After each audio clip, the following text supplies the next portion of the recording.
নমস্কার বন্ধুরা, আমার চ্যানেলে আপনাদের সকলকে স্বাগত জানাই। আজ আমি বানাবো সবজি দিয়ে গোবিন্দভোগ চালের খিচুড়ি। এটি বানানোর জন্য আমি এখানে 1 কাপ মুগ ডাল নিয়ে নিয়েছি। ডালটা 5 মিনিট মতো লো ফ্লেমে রেখে দিয়ে ভেজে নিতে হবে। শুকনোই তেল ছাড়া ভেজে নিয়েছি। এবারে খুব ভালো করে 2 থেকে 3 বার ধুয়ে নেব।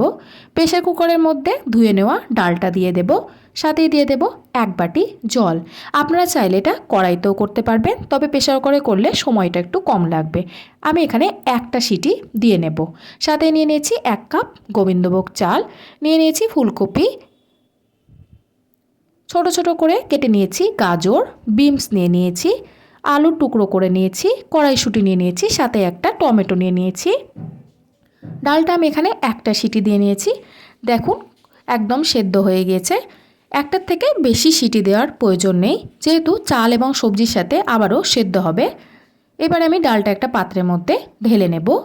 কড়াইতে দিয়ে দেব সরিষার তেল, প্রায় 5 থেকে 6 চামচ মতো। তেলটা ভালো করে গরম করে নেওয়ার পরে দিয়ে দেব গোটা জিরে 1 চা চামচ, সাথে দিয়ে দেব একটা তেজপাতা, সাথে দিয়ে দেব 7 থেকে 8টা চেরা কাঁচা লঙ্কা। 2 থেকে 3 সেকেন্ড মতো নাড়াচাড়া করে নেওয়ার পরে কেটে রাখা সবজিগুলো দিয়ে দিতে হবে।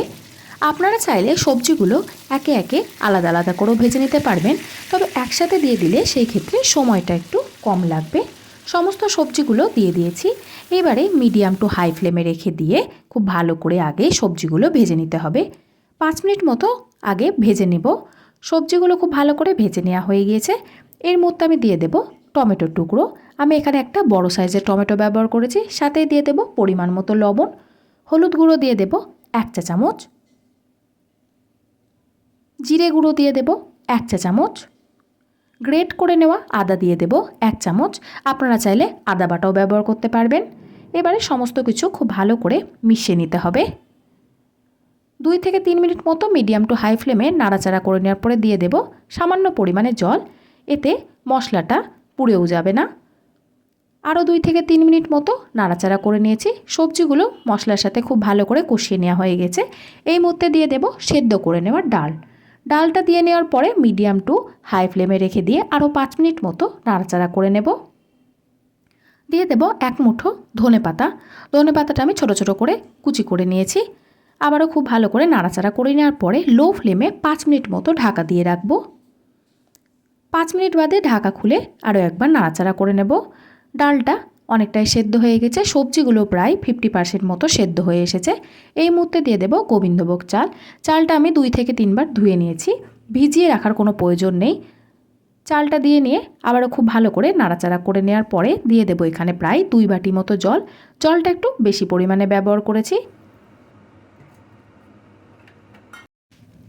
হাই ফ্লেমে একটু নাড়াচাড়া করে নেওয়ার পরে মিডিয়াম টু হাই ফ্লেমে ঢাকা চাপা দিয়ে সেদ্ধ করে নিতে হবে। ঢাকা খুলে দেখে নেব, দেখুন সেদ্ধ হয়ে গেছে। অনেকটা পাতলা রয়েছে, যেহেতু গোবিন্দভোগ চালের খিচুড়ি যত আস্তে আস্তে থাকবে ঘন হয়ে আসবে। এই মুহূর্তে দিয়ে দেব 1 চামচ ঘি, সাথে দিয়ে দেব গরম মশলা গুঁড়ো 1/2 চা চামচ। আবারও সমস্ত কিছু দিয়ে খুব ভালো করে একবার নাড়াচাড়া করে নিতে হবে। গ্যাসের ফ্লেমটা এই মুহূর্তে অফ করে ঢাকা দিয়ে রেখে দেব। আপনারা চাইলে খুব সহজে এইভাবেই সবজি দিয়ে গোবিন্দভোগ চালের খিচুড়ি তৈরি করে ফেলতে পারবেন।